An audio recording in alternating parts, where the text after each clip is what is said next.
Hello all, this is JC3 from Is This Real? Do you want to start your own podcast? Then look no further than Buzzsprout.com. We here at Green Hour Media use Buzzsprout, and we love the team at Buzzsprout. They are all about helping you succeed. Buzzsprout gets your show listed in every major podcast platform. Follow the link in our show notes to let Buzzsprout know that we sent you. It gets you a $20 paid Amazon gift card if you sign up with a paid plan and helps support our show. Join us and over 100,000 podcasters already using Buzzsprout.com to get your message out to the world. Tonight's episode of Is This Real is of a very sensitive nature. Discretion is advised.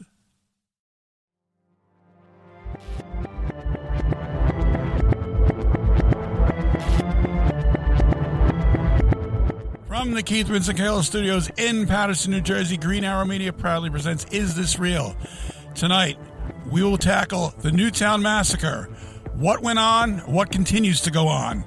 And now your host, JC3.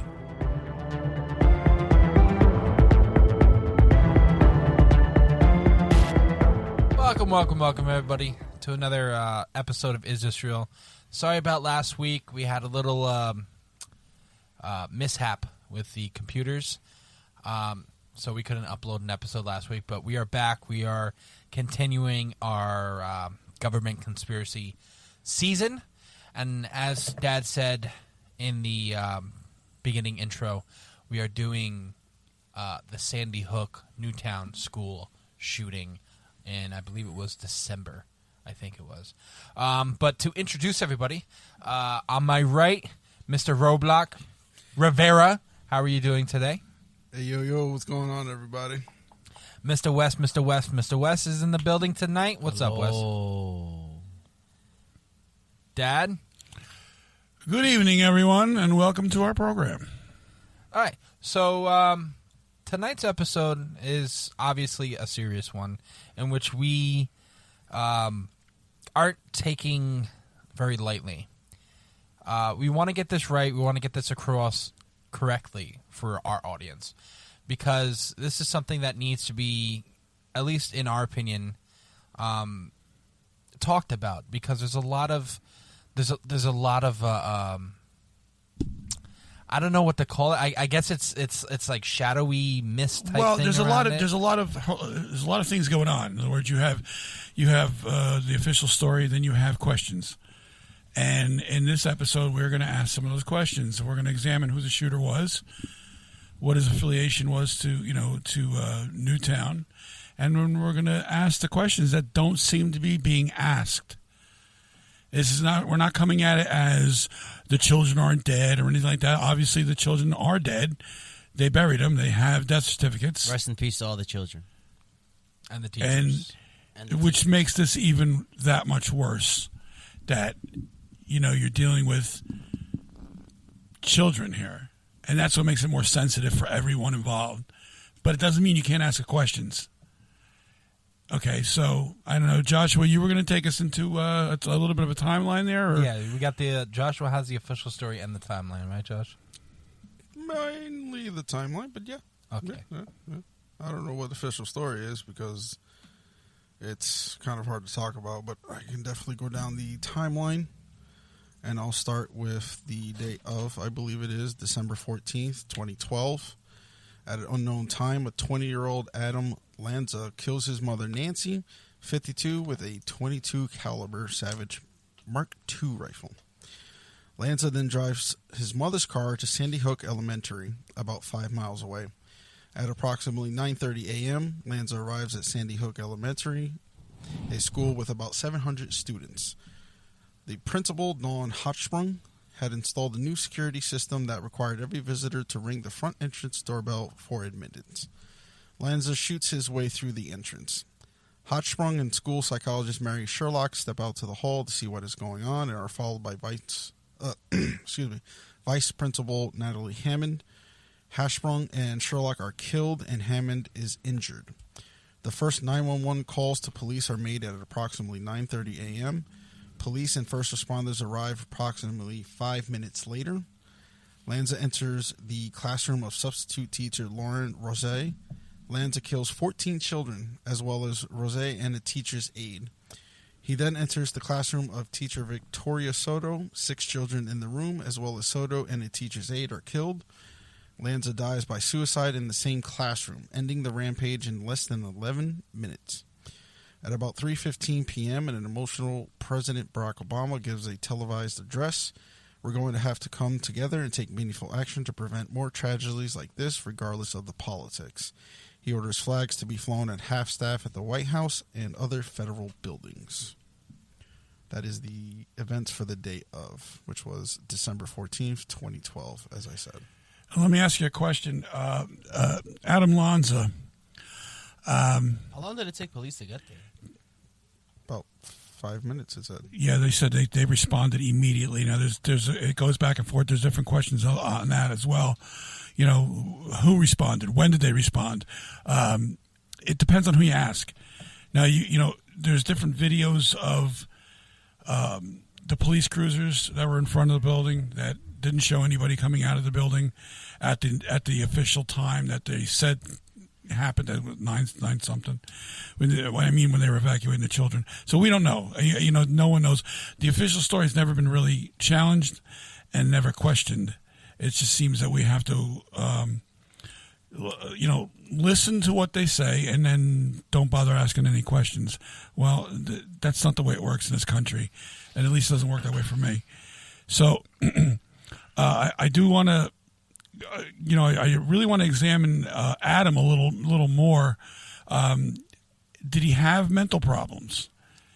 Does anybody know that that he was some kind of a psychopath or you know what happened there with him? Does anybody have anything on that? I have one little bit for that. It's not really specified.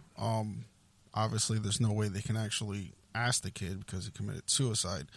But a report back in 2014, now mind you, this is after the fact, they ended up doing some kind of classification and examining him and his supposed mental health. Mm-hmm. They were saying that it was reported that from things that they found in his life, he was experiencing deteriorating mental health, and for whatever reason, he had a fascination with mass shootings. I know in 2013, his father, Peter Lanza, and we'll get to him later, said he suspected his son might have also suffered from undiagnosed schizophrenia in addition to other conditions. The family might have missed a couple of signs here and there. I don't know, you think? Yeah, I do have a question on that because I'm looking at the weapons he used. Mm-hmm. Now, the 3 weapons that apparently he used and were on his body were a Bushmaster XM15E2S, which is basically kind of like an I don't know if you guys know the M13s, stuff like that. That's kind of like the same type of a weapon. M4, M16s. Yeah, it's kind of like those assault rifles. Yeah, a Glock 20 SF and a 22 LR Savage Mark II bolt action rifle. Mm-hmm. Now, there's 2 questions I have for that. Okay. You're missing one, actually, before you continue. It was also reported that an Ishmael's Saiga 12, which is a 12-gauge semi-automatic shotgun, was found, but it wasn't found in the car. It wasn't found on his body, apparently. So that's, I mean, okay, so in the general public, you're allowed to buy any of these weapons. Okay. But for a person suspected of having mental issues, right, why was he allowed to access any of these weapons? Well, the guns were his mother's. Yeah, he killed his mom, though.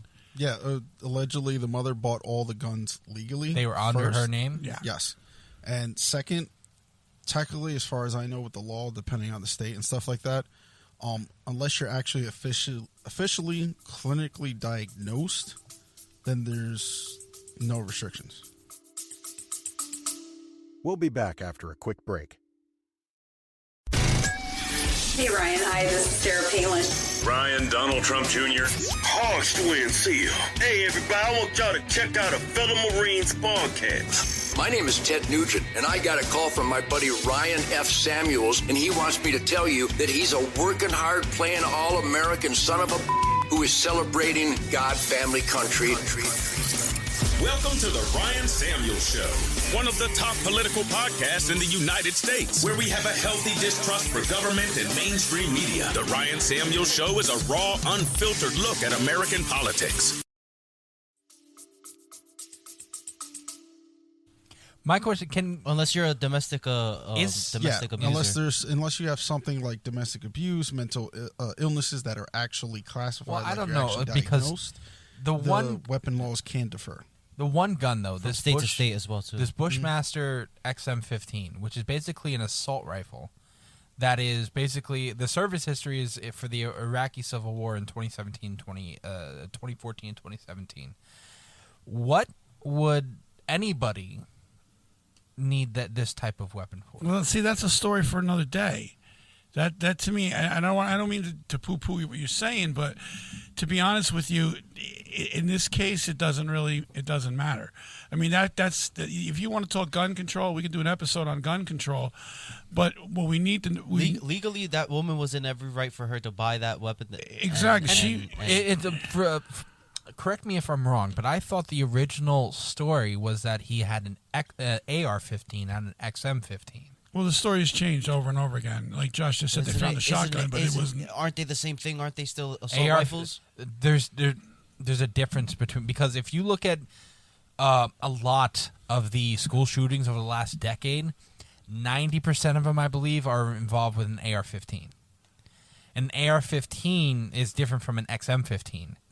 They're two different weapons. But that's my thing, though.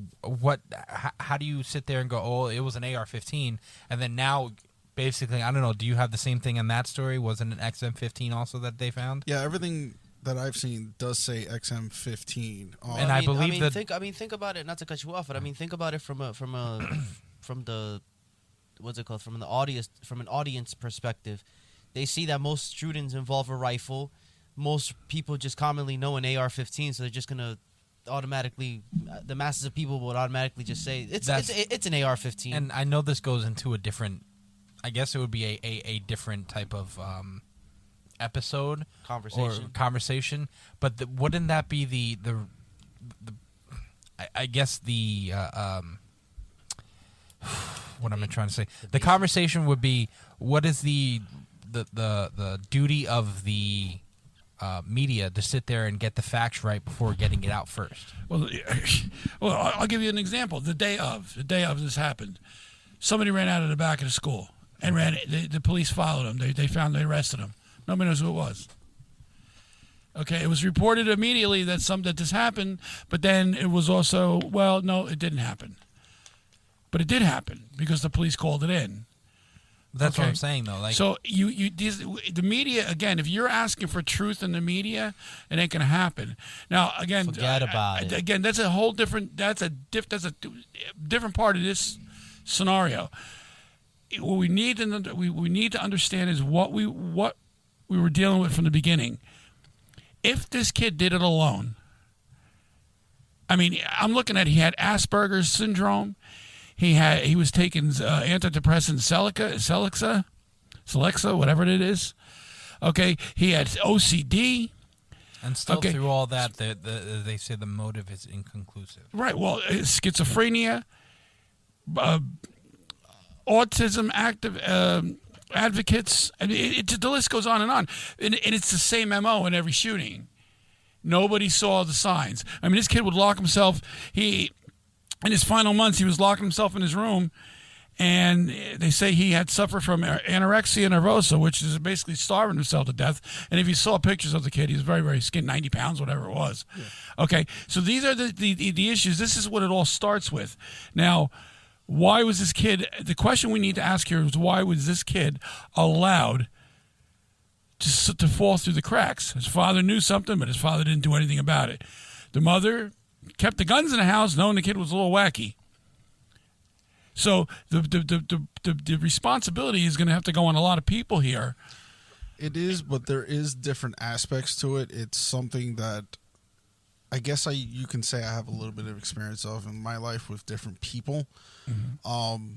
It would be more of, I don't think people are properly educated on mental health issues.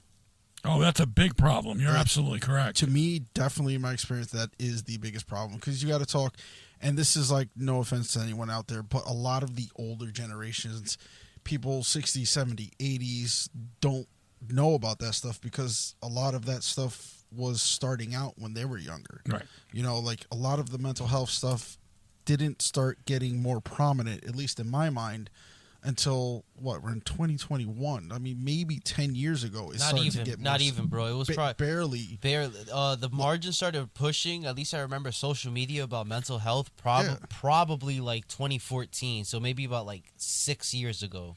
And even then, after that, it still dropped through the cracks. You know, a lot of people don't care, or a lot of people didn't learn. They don't bother. They don't see the signs. People are too busy with their own life, stuff like that. They're just crazy. People just deem them as crazy. Exactly. Just brush it off. People love their kids. They may not see those signs. To me, it's always about the education. I can understand exactly what you're saying, Josh, and I do agree with you. But on something like this now, you basically had, I mean, his father knew about it. Okay, so and his father was taking him to the doctor. After 2000, he was on medication to 2006. After that, he wasn't. This was, 2013 this happened, or 12, whatever it was? Okay, so why was he allowed to fall through the cracks? Why was he allowed to not take his medication? Or did it all of a sudden, mental health-wise, he was going to get better all of a sudden like that? Or did the parents give up on him? I know they were divorced.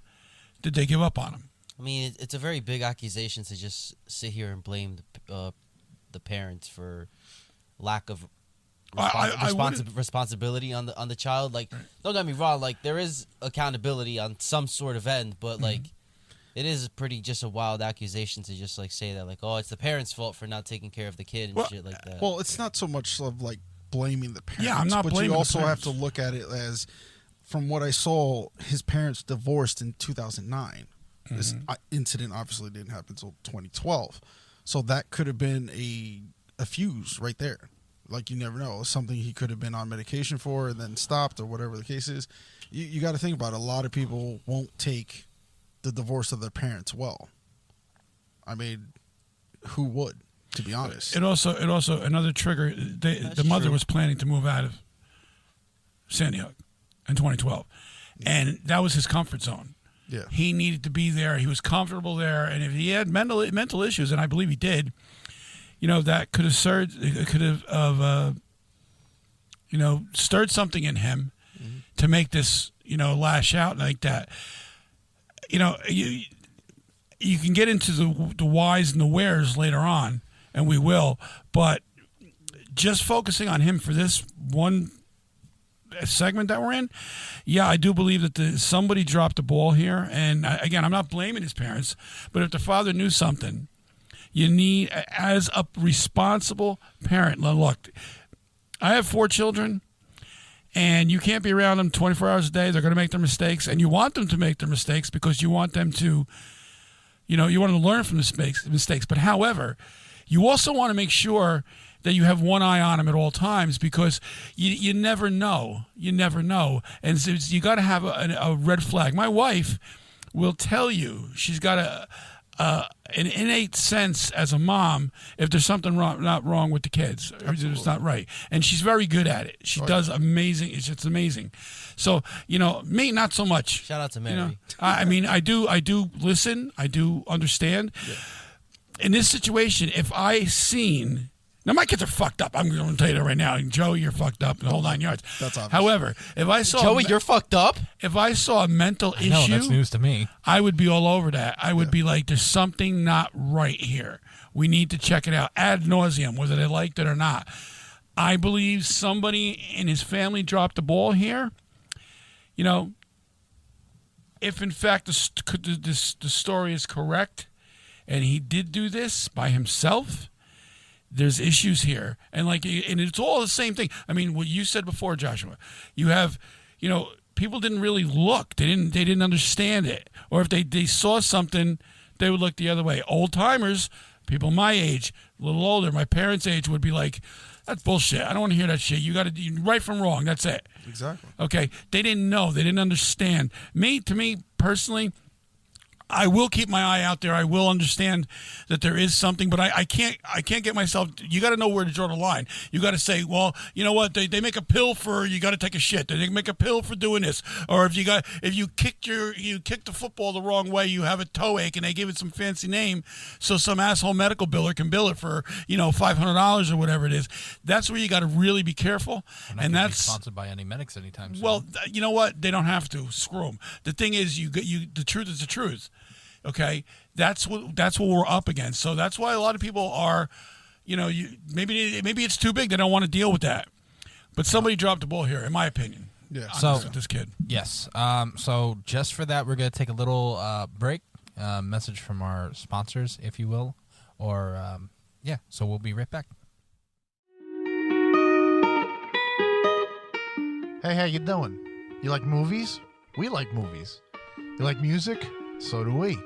And books, and video games, and television. We are Multimedia Mafia, and we like to discuss all of those things. And we drop a new episode every single Wednesday. So come check us out, or a couple of guys from Jersey is going to pay you a visit. We'll be back after a quick break. Hello, nerds. Come listen to the History Nerds United podcast, and let's make history fun again. We interview today's best authors, whether they are established Pulitzer Prize winners or someone debuting their first book. Let us show you that history is not a boring class you took in high school, but a place where the best stories come from. And we don't just cover history, we also love to chat about true crime, biographies, memoirs, and so much more. So head on over to History Nerds United and let us introduce you to your new favorite book and learn the story behind the story. History Nerds United.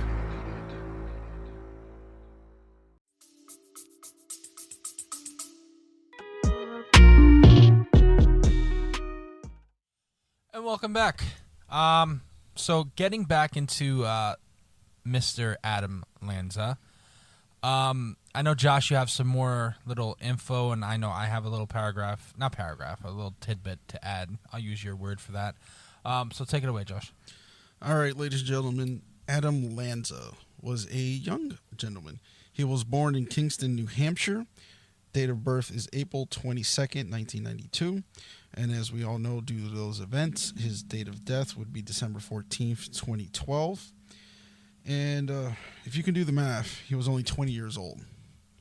So to get to 20 years old and then have some mental issues and then go and shoot up a school is something that's very concerning, I guess would be the right words. Leading up to the events, as we have mentioned before, he did kill his mother, Nancy Lanza, who had been divorced. Yes, rest in peace.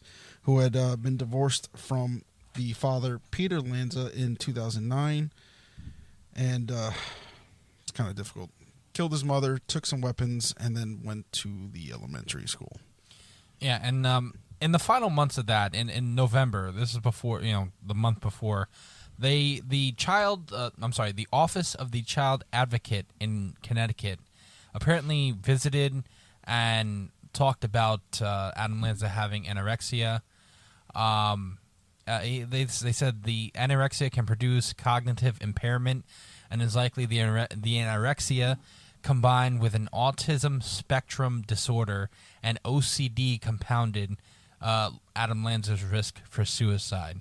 So apparently this is, the add up of what they're saying could possibly have been happening in his mind when he did all this. And another report says, in the wake of Mrs. Lanza's stated plan to move out of Sandy Hook in 2012, and perhaps stimulated by fears of leaving the comfort zone of his home, like you said, Dad, Adam planned and executed the massacre at Sandy Hook Elementary School on December 14th, 2012. His severe and deteriorating internalized mental health problems were combined with an atypical preoccupation with violence. Combined with access to deadly weapons, this proved a recipe for a mass murder. So those are the words from the actual the advocate for Mr. Adam Lanza. So I know we were going to get into his father, and you have some stuff about his father, right, Dad? Yeah, Adam Lanza's father, Peter Lanza, was a accountant, I believe he was, and what he was set to testify in front of the Senate on the LIBOR scandal, which was the London bank, and they had I'm trying to think of how to put this. Adam Lanza and James Holmes, the Aurora shooter in Aurora, Colorado, the movie theater. Yeah. Both their fathers were set to testify at a scandal involving an English bank called the LIBOR Bank. Now, it never happened. So some people are saying that this, these two guys are their paths had crossed. And to be honest with you, if it is true, it makes it extremely creepy because what are the odds? What are the odds of these two men, of two mass murderers?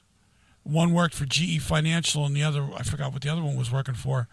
Why would they be testifying in the government, in our government, to a banking problem, a banking issue?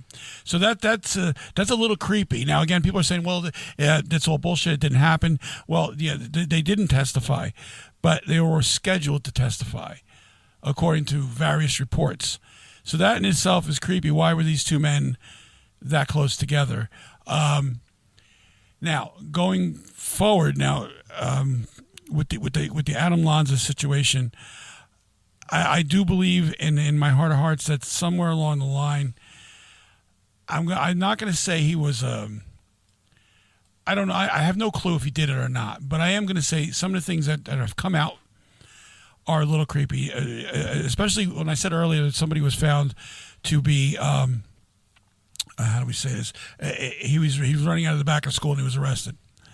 People are reporting that this was Adam Lanza, that he did get out of this school, but was brought back into the school. Now, again, that's conspiracy stuff, and that's basically what we cover here. But again, we don't know.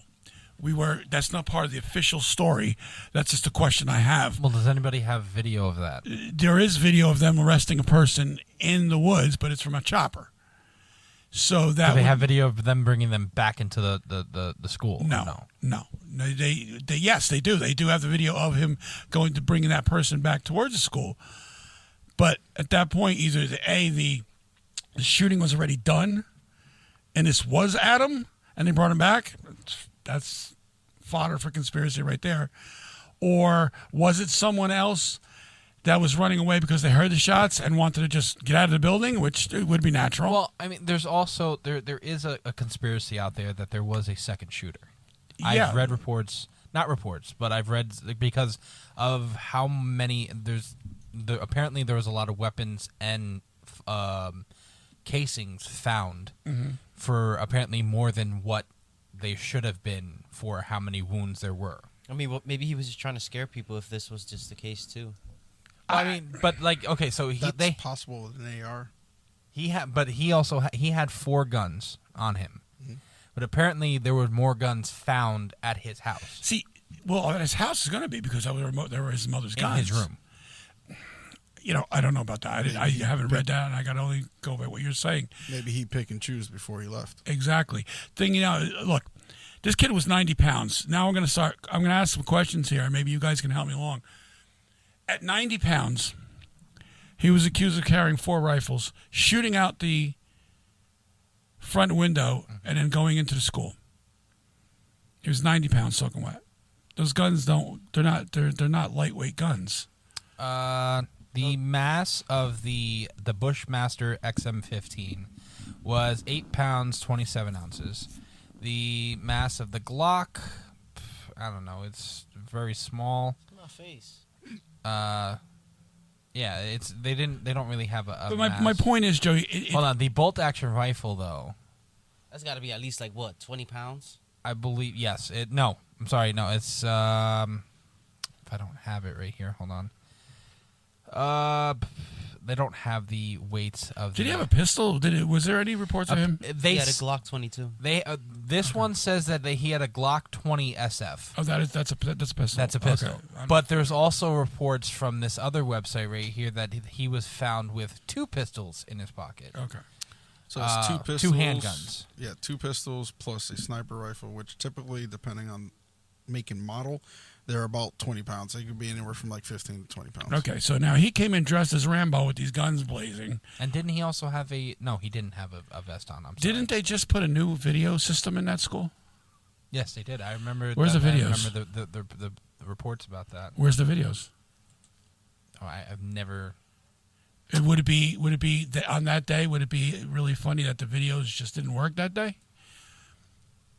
Just questions. These are questions I'm asking. I mean, the only thing I just want to know. Yeah, because I mean, my personal question would be like, how like if the principal saw that this kid shot his way into the school, like how did nobody see him coming up? Okay, Begs the question: why would she step out in the hallway? Okay, so the thing that that wasn't the answer.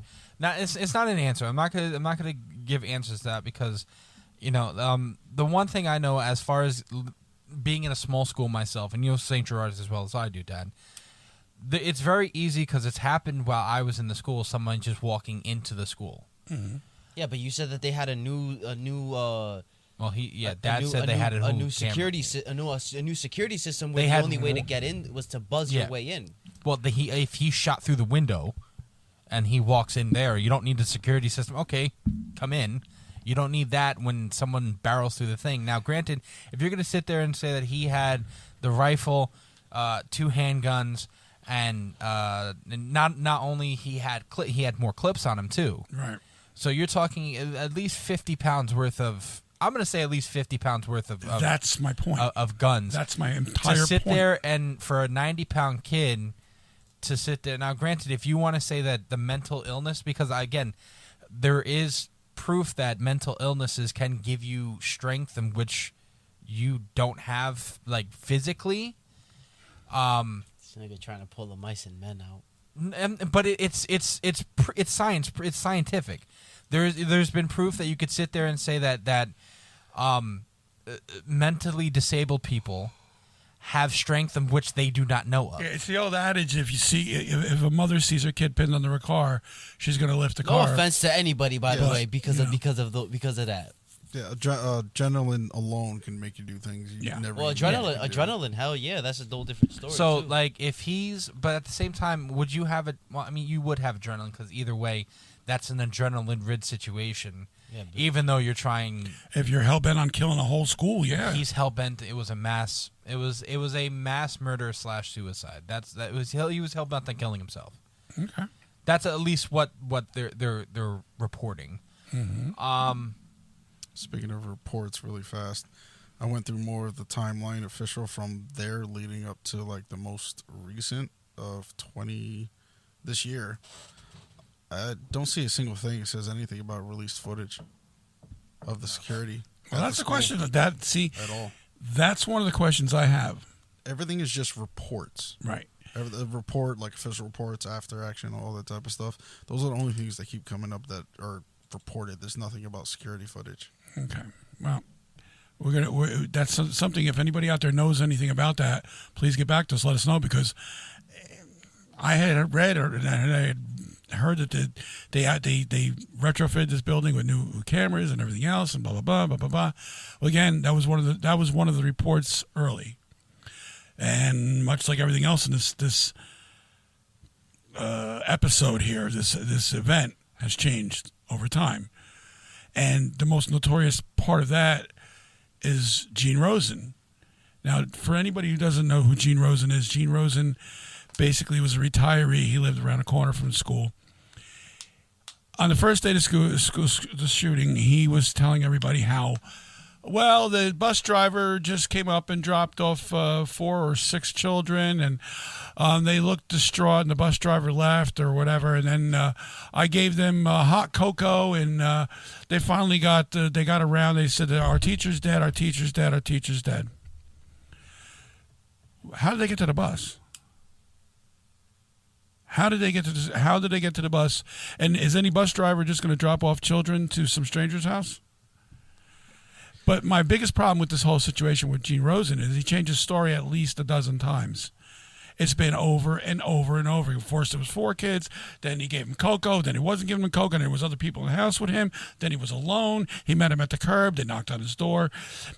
There's so many different avenues and stories that this man has said, and I'd like to know what the official one is. I want to know from Gene himself what happened.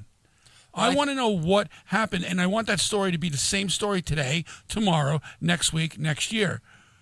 But it doesn't seem to be that way, and that's one of another question I have. What is the story, the real story of his involvement? Is he I'm not going to say a crisis actor. That's the wrong word. Did he work for FEMA? That's next week. Okay, FEMA, according to FEMA itself, he did. So he has a government link. What that has to do with anything? I don't know. You figure it out. But that's my problem. FEMA is the answer some of these questions. What is the acronym for FEMA? The Federal Emergency Management Association. Agency. So any bad things that happen, they come in and fix it, or at least try to help. Just like when Hurricane Katrina happened, and they come in, they help out. It's an emergency. The Federal Emergency Management Agency will, if there's an emergency, they will help. They will bring food in. They will bring water. They will do whatever they have to do to get it done. There's a lot of, and we have a little more time before the break. There's a lot of questions about the media coverage of that day, and the footage of the media coverage. Like obviously, we have the guy running in out of the school and the police arresting him. The one footage that you sent us before about the people going in the church, coming out the church, coming around the church. It's not the church? No, the fire it's the department. firehouse. Yeah, the fire department. Yeah, it's called Going in Circles, and if anybody out there wants to see it, we will have a link to it on our on this video, and you'll see put it on the video. What that is why are these people walking in and around the firehouse over and over and over again? They go in one door, they come out another door, they go around the building, go in one door, come out the other. It's right there for everybody to see. Hasn't been explained yet. You have some people who will try to debunk it and say some stupid shit, but it hasn't officially been debunked. It's right there for you to see. So why would people be doing that on the day of the day of the event? Now, one of the theories is this is what's done in Hollywood. This is what's done, and when they try to make the crowd look a little bigger than it is, they have a set amount of people and they have to make the crowd look bigger. Was it that was going on that day? I don't know, but no one seems to have answered that question.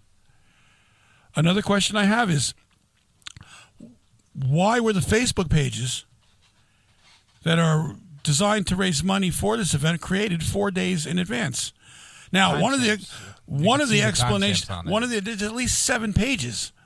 One of the explanations is that of course, these great debunkers get on there and try to debunk things. Okay, one of them said, well, it was another page that they repurposed that page.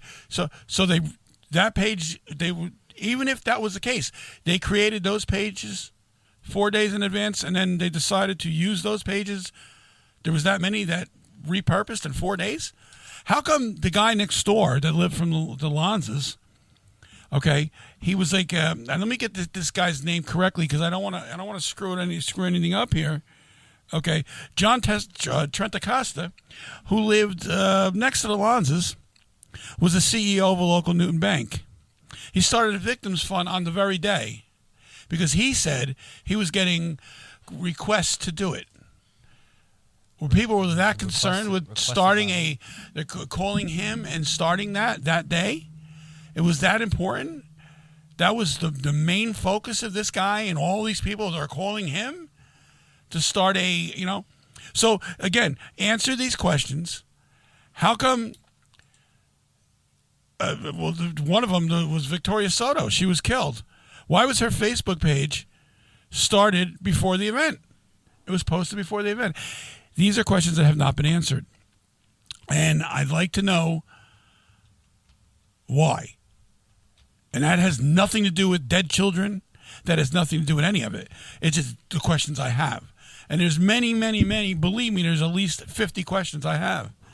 So I don't know, where you want to go from here with this, but this is what irks me. So we're gonna actually take another short little break, real quick, and then we're gonna go into a barrage of little different topics from the day of and what's happening. I got some more questions I want to throw up there. There's some questions regarding at least that I have a question of just one of the victim's parents, and I think you know what I'm talking about, Dad. So we'll be right back. Are you looking for a vinyl LP or a cassette tape? 45 RPM? If so, you've come to the right place. Golden Spins. We have thousands of titles in stock and ready to ship. Call us at 862-336-2275 or go to our store at discogs.com/seller/goldenspins/profile. We can find whatever you may need. We proudly accept PayPal and every major credit card. Welcome back, everybody. So to almost end out this episode, we just have a couple more questions, and a couple more, I guess a lot more questions, actually, now that I'm looking at a couple of videos on this, because this one title is really weird. But, Dad, what are the questions you have? And we'll go on the line with this, because I think with this topic, I don't think we're going to sit there and ask, do we believe it's real or not? I think we're just going to ask each one of us what more questions we have that hopefully our audience can help us with, because I think that would be a better fit for this type of material than asking if it's real or not. Well, if you're asking me what questions I have? Yeah. Well, why does the media keep switching their narrative? One day it's this way, the next day it's this story. It's one story, then it's another story, then it's another story, it's another story. Again, with everything else, I want to know what the official story is. I want to know, and then if there's any questions after that, I want to continue to ask them. How come the town of Newtown, Connecticut, leading up to that event, was being basically seeded with new families for that amount of time? New people coming in, moving in, whatever. I'm trying to think. How again, go back to Adam Lanza, how can a guy with no military training and, be that accurate or be that bolden to carry out all that equipment and do what he supposedly did, break into the, shoot into the place, get into the place, kill 26 people, and, and has the wherewithal of killing himself? Can I not blame? It's not a blaming thing. Can you sit there and I know you probably would say yes because I've heard you say this before, but I'm going to ask the other two right here about that. Would you attribute his not knowledge of weapons, but his use of weapons and how, I guess, decent of a way he can use them to how good of a gamer he was? Would that be a question to ask? You guys have to answer that. I don't know. Never play those games. Well, I don't know, Joe. You know what? I'm going to keep my comments to myself right now with that one. No.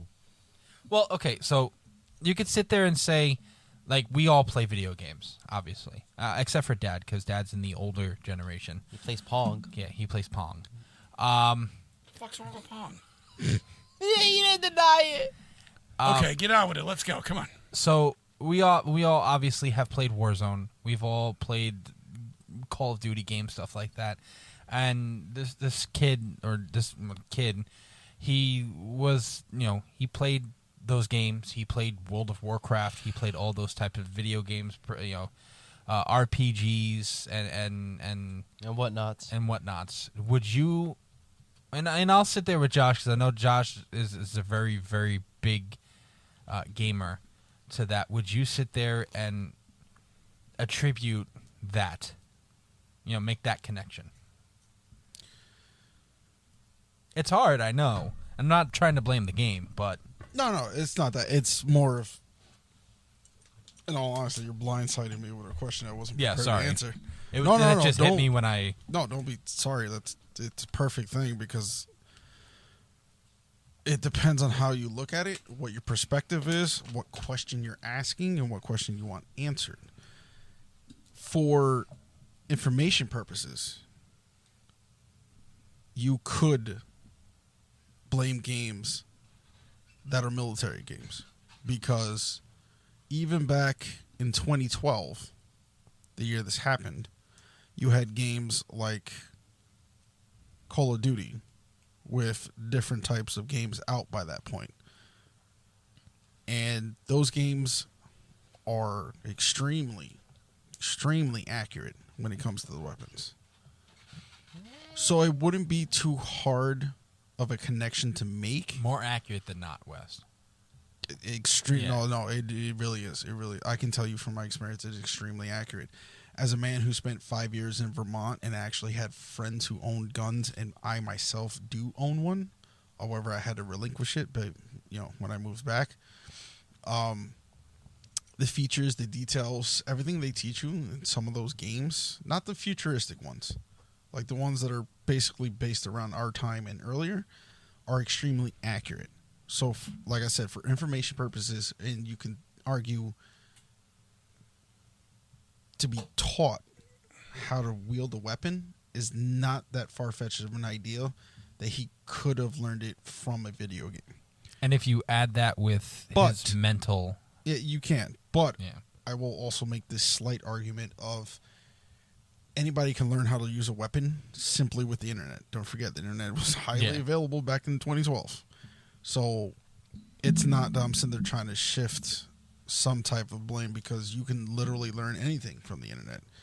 And you can learn anything from video games as well. So it's more of, I think, information, media, what you can learn, what you can't learn.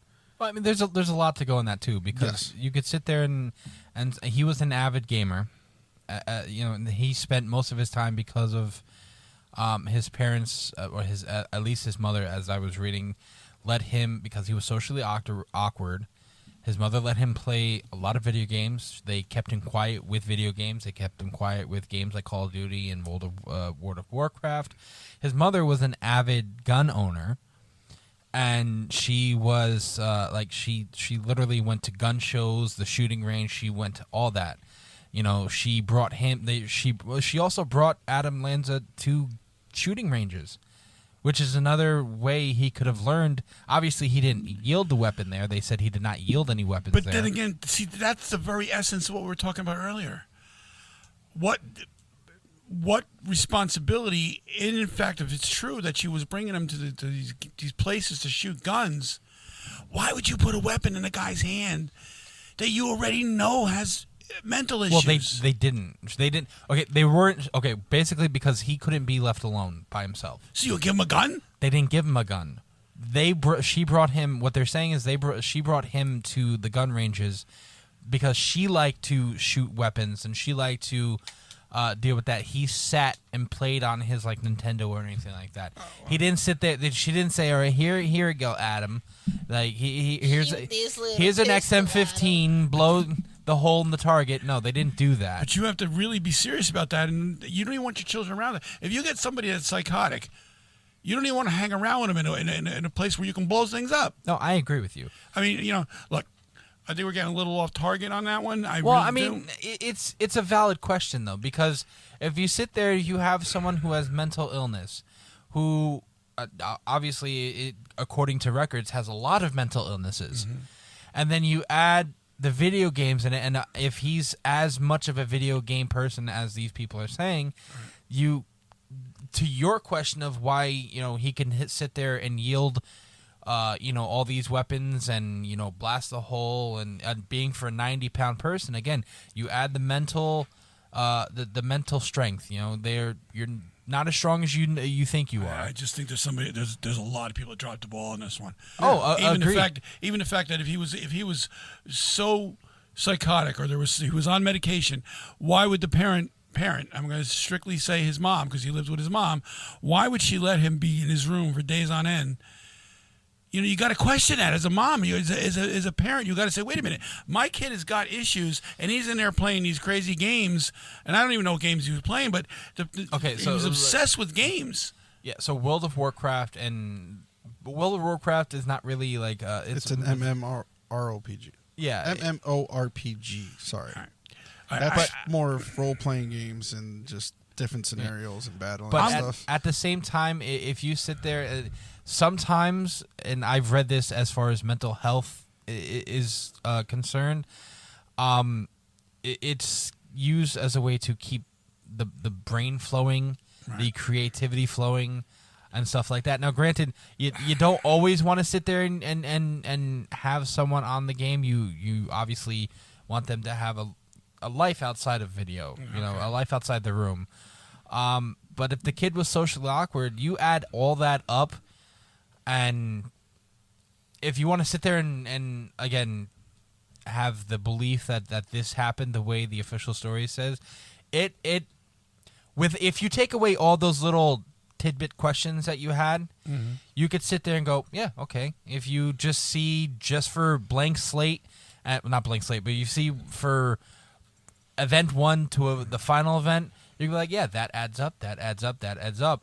When you look at, again, when you get someone who sit there and look into detail, and what we've learned over the past, 4 seasons now, almost 4 seasons, that as far as general public, and this is no offense to anybody, but as far as general public they read flash headlines. They don't dig deep into things. They don't do anything. The public doesn't read. But that's what I'm saying. If you sit there and look at it, public in general, they see headlines and they react off headlines. They don't sit there and dig deep into things, so that's why people aren't questioning. Now, the question I have, and we'll get to Joshua and Eric after this, and I just have one question, and it's about the guy, the father, Robbie Parker. The video of him smiling, smirking, and then what it seems like, oh, okay.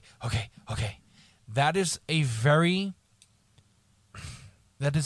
hard video to see of someone who the previous day lost a 6-year-old girl. Because to me, and this will pertain to more to an episode next week, it just it just seems like he's to me, if you look at it, and I know Josh as far as our video background, and I think Eric too, when we look at as far as acting, when someone gets prepared for their role, what he showed in this video is classic signs of it. Mm-hmm. It's complete classic signs of someone mentally preparing themselves for their role. It is very strange. It's there's no question about it. Now, again, I'm not saying his daughter wasn't killed. I don't know, but I can tell you this much: it's a creepy video to watch. It's very, very strange. Someone that put the official story together should have asked that question, or unless he was actually doing what he was supposed to be doing. I don't know. I don't know the guy. I don't know anything about it. I'm not in that situation. I didn't lose a child 6 years old in a shooting. I don't know. You're right, but I can tell you one thing. As a parent, if my little girl, little boy, whatever, was killed the day before, I'm not even looking for a microphone to speak into. I'm not going to go in. It's not my duty to go up to you or try to convince everybody or feel bad for me or whatever, because quite frankly, I don't give a flying fuck what you're going to think. Okay? I'm not trying to change opinions. I'm not trying to come at you. So that in itself is very creepy to me. Why he's in front of a microphone. Why were some of the parents that night or later that night or the next night being interviewed in their homes and laughing and giggling and having a good time, with the interviewer and, reminiscing on their child and all this other, but not a shed of there wasn't a tear involved. Now, that to me, again, was it shock? I don't know, but it's a question. Well, I have that question. The only I have a few more, too. Yeah, the only way I have, at least trying to feel that emotion, because obviously the only parent in this booth is you. I mean, Eric is a parent to his dog, and Josh, you're a parent to the bottle of gin on your cabinet. It's Jack Daniels. Get it right. I was trying this. Okay, Fucker. fine. And the closest thing I have to that is probably Caden, the nephew. My You have grandson. Fish. I don't have Fish. You have Zoe. Okay, Zoe's mom and dad's dog, but like The birds. the thought of anything happening to Caden, I'd probably be the same way. As far as my own kid, like I can't even imagine because again I don't have any children. Like the only closest thing I have is Caden. Well, let me ask you a question, and not to derail anything. You just lost your uncle less than a year ago. Would you have been in front of a microphone the next day talking to somebody about that? No, Would you have been in any Would you have been in any condition to go and interview about your uncle? No, You're still trying to clear your head out. It's almost 9 months.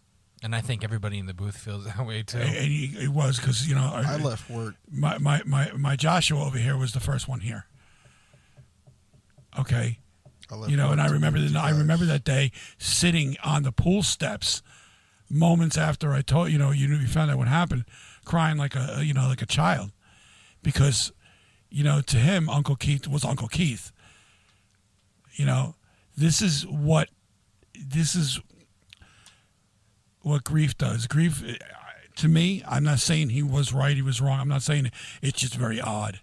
It's very strange that Robbie Parker video, and no one seems to give a shit about it. Because, again, you're going to question if he lost his daughter or not, and I'm not doing that. I'm not questioning that at all. You're not questioning if he lost the daughter. You're questioning his reaction to Right. it. Because it makes me look like he was acting. Yes. You know. And I'm going to say that. I know that's something I probably shouldn't say. And if we get backlash, so be it. Watch the video. Me, yes. Definitely watch the video. Yeah. Me? If you guys watch the video, anybody who's watching us, we'll leave a link up because, again, we were talking and we don't think it's right to put the video up, at least for, Copyright. Copyright in our own, stuff. Watch the video and just give us your take. Again, anything we do here, we want you guys to talk to us about it. We want to know what the hell you guys are thinking. I'm gonna go a little further here. I'm gonna, I have two more questions. Hold on. And- Josh. okay. Let me finish. West, if I you have can- any questions. I can say, I know you, Joey, you have experience in video production like I do. Mm-hmm. Although, not to knock you, I can say I have longer experience because I did go to a college for it afterwards. And he's older. I spent more years doing it and studying it as best as I could. I even dove into the acting aspect for a little while, just trying to get videos done for myself, trying to make it through college. Yeah, I know. I remember all that. You And- trickling that shit down to me. I could tell you one thing right now, as you said before, he was definitely getting into character. And kind of my question is, why in the blue fuck was that whole thing live? Well, at least From the time Okay. he was sitting there talking to whoever it was he was talking to, up till he walked up in front, center stage, He was happy. he He was having a didn't seem jolly like he old was time. bothered. Now, don't get me wrong. I know I have some experience in the psychology field as well. Maybe it was shock. Maybe it was trauma. Maybe somehow he took it a different way. But with my years and experience, that can tell me that might be like kind of horseshit. Because the way he got ready to get in front of that camera, yeah, that's that was my thing. screamed acting. If that was the case and he was shocked and he was taking it a different way, he would have acted that same way throughout the entire interview. But to sit there and go, yeah,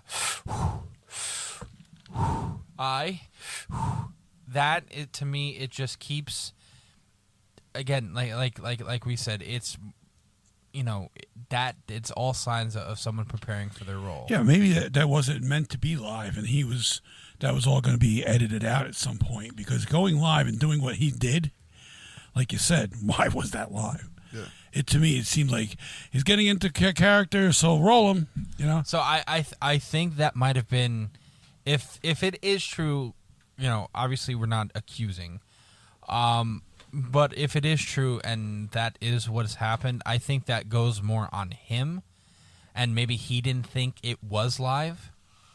And because obviously with any event that happens, any giant event, live coverage of that event is throughout the entire day. Like 9/11, there was live coverage for the last weeks on end of it. You still hear about it till today. Yeah, like there's any major event. I remember the Aurora shooting, that whole day, the boots on the ground, stuff like that. There's got to be coverage and live events, so you expect a live something. So maybe if it was true, he didn't believe it was live, so he was just going to sit there and go, all right, I'm going to get myself gun, and then they're going to hit record. Maybe he wasn't that good at what he was doing. But I just have one more question, and I don't know if you guys have seen the video. I think, Dad, you've seen the video before. The police cameras, the police cruiser dash cameras, I think one of them, they had a wrong date on it, right? No, one did, but the also in that vein, the police cruiser was parked basically in front of the school. Yeah, that was my question. Okay, you don't see anything happening. There's right? nothing happening. The official stories are like, I'm not going to say what time it is because I don't know, but it said 9:15, kids are being let out in front of the school. Police cruisers are pretty good. They're pretty accurate with the time. Nothing's happening. Nothing happening since that police cruiser sat at that school. Okay, I dare anybody out there to find a video of them evacuating 600 children from that school on that day. If you even look at pictures of that day, you don't see that many children. There was one picture of a girl, of a teacher escorting her children out of the school, and there was maybe 12 kids in the video, and in the picture. Okay, why are there no photos of that? Why there's no video of that? Why? We have a new video camera, video system in the school. Where's those videos? Why on the day of the event you had a big sign outside the firehouse, check in? What was it? Everyone must check in. Where did that come from? Would that be somewhere, we would need that in the closet somewhere in case of an event? Or was it there beforehand? Okay. Why was there, and this is a question I really want somebody to answer me, why was there 26 Christmas trees on the side of the building prior to the day of the shooting that later went out on the front of the building, and everybody was told, well, it's one Christmas tree per victim. Somebody bought 26 Christmas trees and left them on the side of the building, and then all of a sudden say, oh, look, we got 26 dead, 26. Holy shit, we're lucky. These are questions that need to be answered. There's also a question, I don't know, I didn't check the website of the thing. Apparently, Wolfgang Halbig, and that's a story for another day with Wolfgang, how he was harassed by these people. Here's a guy, he went on to check the tax assessor's website and found out that some of the family's homes were paid for in full. Now, again, I don't know that for a fact, but I want to bring that out there. If anybody knows that, please let us know. Another question. So these are different questions, and I have a ton more, and I'm gonna go to the Patreon on this one. Yeah, I want to do an episode by myself and ask these questions so people can listen to them and get back to me. So the timeline of the evacuation does not match up. Okay. Stories change. They're not matching up. People getting into character right in front of your eyes, not being questioned. No, I want to see. Now, we do have the death certificates of these children. So, obviously, there was deaths. And I'm not questioning that. But what I want to know is, why did Wayne Carver, the medical examiner at the time, said that his decision was to take facial feature photographs and then eventually we'll get him back. We'll get him back to the parents. Well, that's not what you do in a situation like that, folks. The parents have to identify the children. Why were no EMTs allowed in that building? Why were the ambulance parked at the firehouse, which was down the street, not allowed to go up to the building? Why was the building destroyed, a year or 2 years later, and then rebuilt? I'm going to ask that question. Why was, on 9/11, why did all the steel that very night start being shipped off to China instead of being investigated? These are questions I have, and these are questions that need to be answered. But again, I'm gonna go on to Patreon. I'm gonna give it a laundry list of questions, and if anybody has any answers, please share them with me. I'd love to know these answers. There's one thing that I have left, and Josh, do you have any questions? No, I don't. I'm good with Wes. listening. Do you have any questions? No, I can't say them. No. Okay. I do have one question. One more question, and it might be another 10 minutes or so, because the major conspiracy theory with any of these shootings that you've had over the last couple of years, the major backlash on gun control was like forefront in the newspapers. Same with this. Like, obviously the episode we couldn't record, but last week we were supposed to talk about the Las Vegas shooting. We did talk about. Boston bombing. Sorry, the Boston bombing, but that had nothing to do. I'm sorry. My days are so. The Las Vegas shooting. Late, Joe. It's late. Yeah, the Las Vegas shooting. The gun control argument was forefront in the media for weeks after that. This one, the Aurora shooting. What was the one? The one in California, I think it was at the Pasadena. Yeah, the Pasadena, the nightclub in Florida. All of these, there's a lot of questions throughout all these shootings about, this, that, and the other. It's not just about gun control. What it comes down to, it's used as a tool. And the first question out of everybody's mouth is, we got to change guns. We got to change. We got to. It all seems to be the first thing out of everybody's mouth. Instead of like, let's talk about the victims. I'd like somebody to get up and say, you know what? Let's mourn these 20 children, and give me the names. I mean, you can go on Wikipedia. I can read them to you right now. I'm not going to, but I want to see somebody. Why were none of those names, except for Noah Posner, who seems to be on every video? Why wasn't anything? Why don't we honor those victims? Yeah, that was my question, because we don't seem to do that. Unfortunately, it just seems like the number one thing to talk about after something like this is gun control. Makes you think, doesn't it? And it's always the number one thing is we have to ban guns, we have to do this, we have to do that, especially when it comes to like big like the AR-15s or the XM-15. So granted, you could sit there and ask any questions you want. Like, you could sit there and say, well, why does somebody need a gun that big? Why does somebody need this? And the question I've actually heard a lot, which pisses me off, because to me it just sounds, in my own words that I'm going to say, it sounds un-American. The people sit there and question the right to bear arms, and sit there and go, well, that was used to help the militia defeat the British. So that is 200 years old, and we're not fighting any wars like that against tyranny or anything like that. I'm like, but there always could be that potential. So to sit there and say we have to not recreate, but reform the Constitution and the Second Amendment, to sit there and say that, I'm sitting there like that's very. To me, that's very un-American. It's unconstitutional is what it is. Exactly. And people are sitting there fighting, well, those documents are 200 plus years old.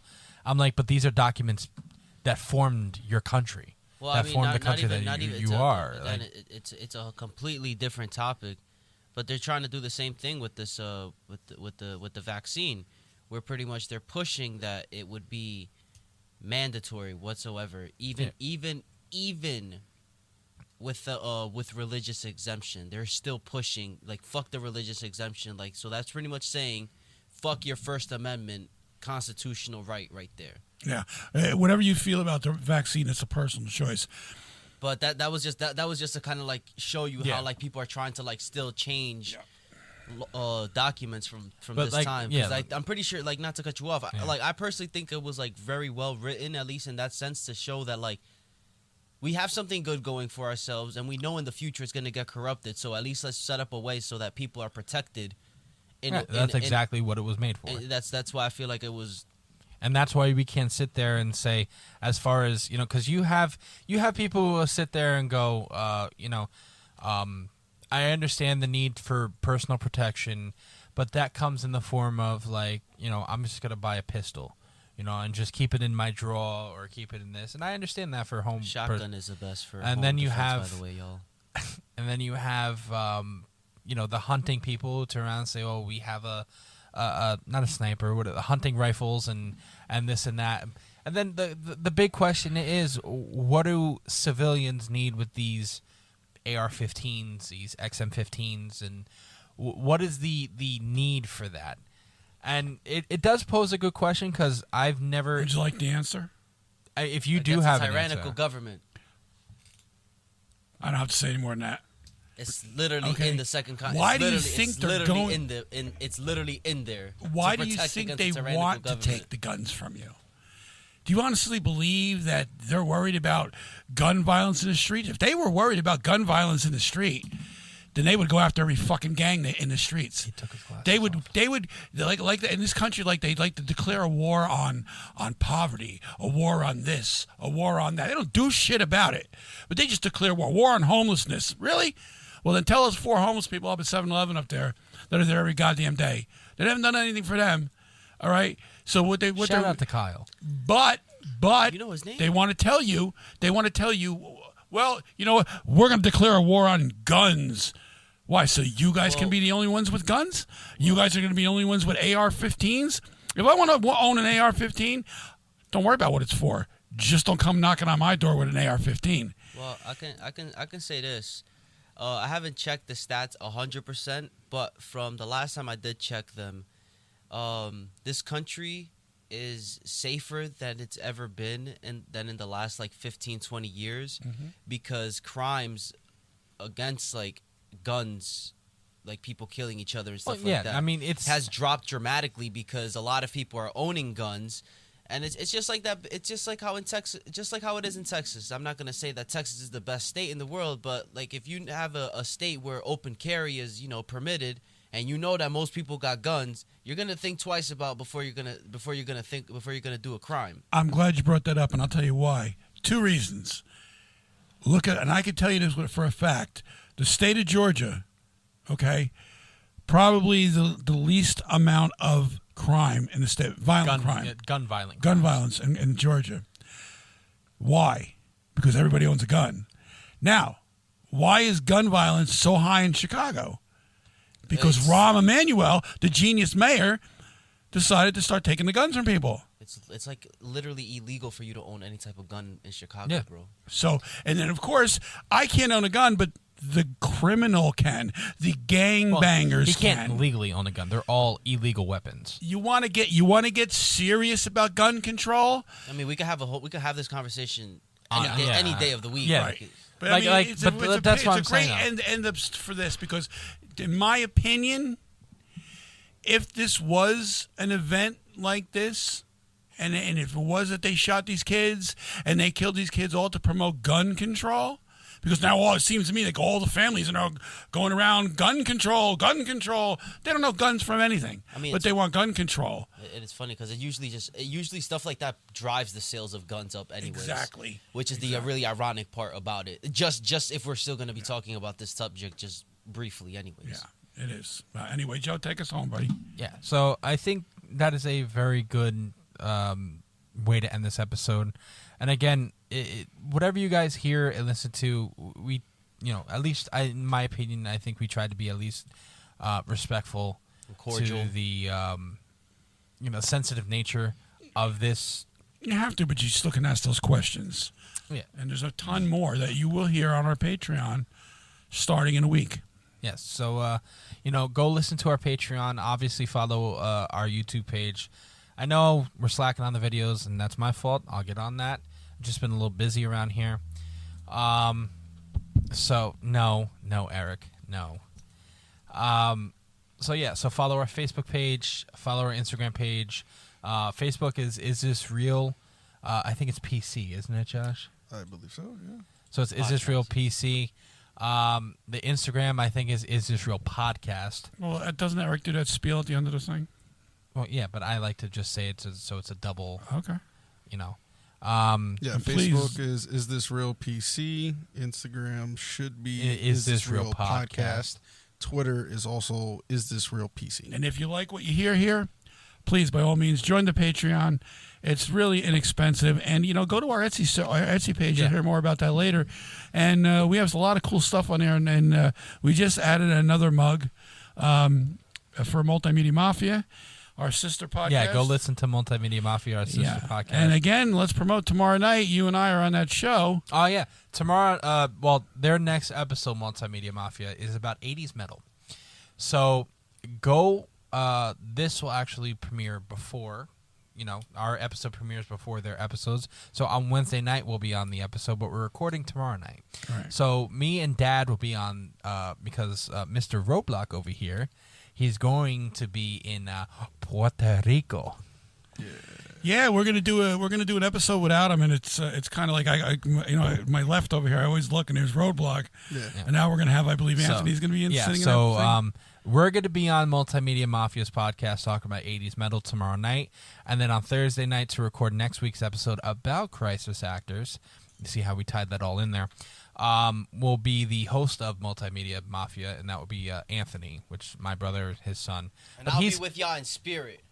You're not going to be here Thursday? I'll be here. Thank you. Spirit. Wow.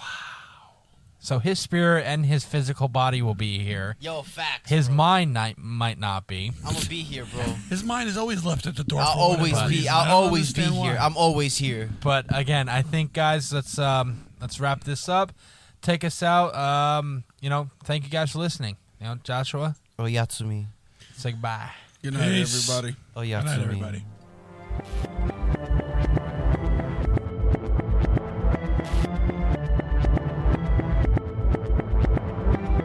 Konnichiwa, bitches. It's Ryu West speaking. If you want to find out more about the Is This Real podcast, follow us on Facebook at facebook.com/IsThisRealPC, or on Twitter at IsThisRealPC, or on Instagram at IsThisRealPodcast, all one word.